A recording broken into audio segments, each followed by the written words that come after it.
বাংলাদেশটা কি সেই আরবের সেই মরুদস্যুদের দেশে রূপান্তরিত হয়ে গেল?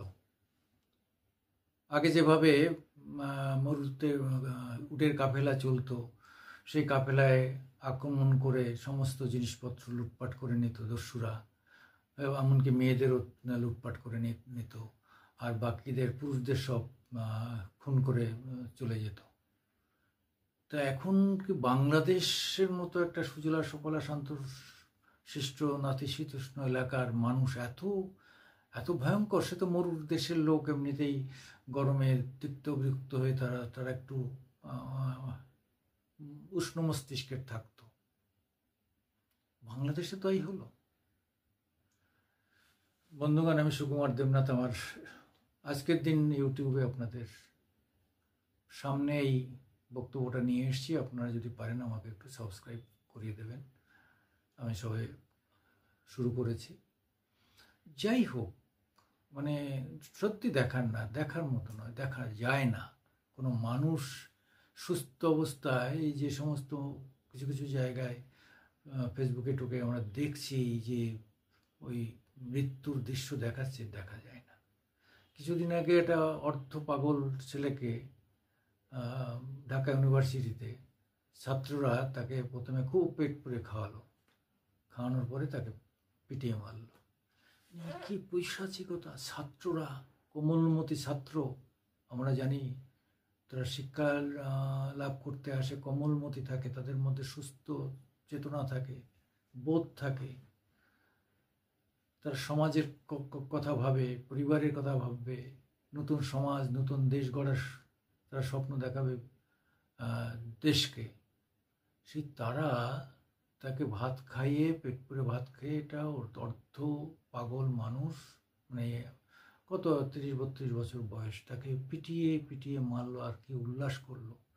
সেই মারার চারপাশে কি উল্লাস! রে বাপরে, এটা তো দস্যু তস্করদের থেকেও ভয়ঙ্কর।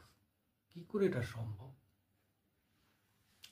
কাল বা পরশুদিন যে ছেলেটিকে ওরকমভাবে মেরেছে ঢাকায়, ভাঙার জিনিসপত্র বিক্রি করে, বিভিন্ন জায়গাতে কালেকশন করে বিক্রি করে, কার সঙ্গে একটু ঝগড়া লেগেছে হয়তো, এবার এসে ওখানে তো সব এসে মবরা পিটিয়ে পিটিয়ে মারলো। সে সে নির্যাতন মানুষ চোখ মেলে দেখা যায় না।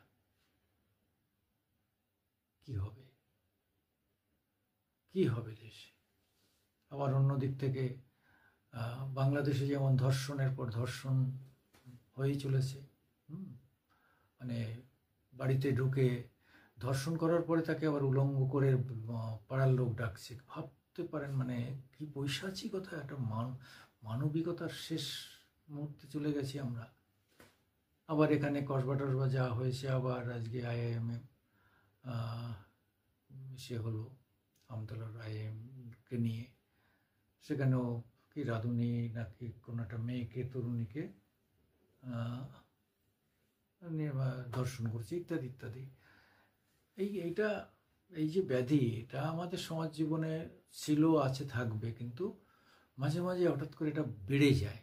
যখনই বেড়ে যায় তখনই প্রশাসনের সামনে আসে, মিডিয়ার সামনে আসে, হই হল্লা হয়। এই যে আদিমতা, এই আদিমতার আমাদের শিক্ষা দিয়ে এই আদিমতাকে রুখতে হবে, এটাকে বন্ধ করতে হবে। যাই হোক, আপনারা এটাকে কিভাবে দেখছেন? আমার ধারণা যে কোনো সুস্থ মানুষ এই নির্মম অত্যাচার, নারীদের উপর ধর্ষণ, নারীদের উপর অত্যাচার, এগুলো কখনোই মেনে নিতে পারবেন না। কিন্তু এই নৃশংসতার হাত থেকে বিশ্ব অ্যামনেস্টিকে, মানবাধিকার সংগঠনগুলোকে, সামাজিক সংগঠনগুলোকে সোচ্চার হতে হবে, এগিয়ে আসতে হবে। প্রয়োজনে এদের বিরুদ্ধে মামলা করতে হবে।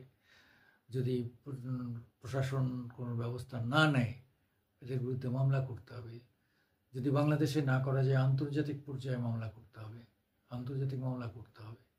শোনা যাচ্ছে তো ইউনূসের বিরুদ্ধে আন্তর্জাতিক আদালতে কি ফাঁসির হুকুম হয়েছে, সব ভিডিওতে দেখা যাচ্ছে, যদিও আমরা এটাকে এখনো নিজেদের ইসের আমরা তদন্ত করতে পারিনি, ফলে সত্য মিথ্যা জানি না, কিন্তু ঘটছে চারিদিকে, কিন্তু ভয়ঙ্কর সব ঘটনা ঘটছে।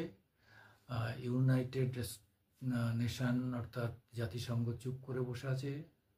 তারা তো নখদন্তহীন একটি সংগঠন।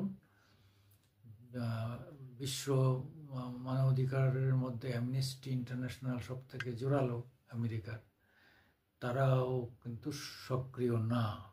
চারিদিকে এরা সব এনজিও করে টাকা তোলা, মানবাধিকারের নামে পয়সা কড়ি তোলা, বিভিন্ন রকমের এডস তোলা করে নিজেদের সুখ সুবিধা করে, আর কিছু করে না। এগুলো সবাইকে সক্রিয় হতে হবে।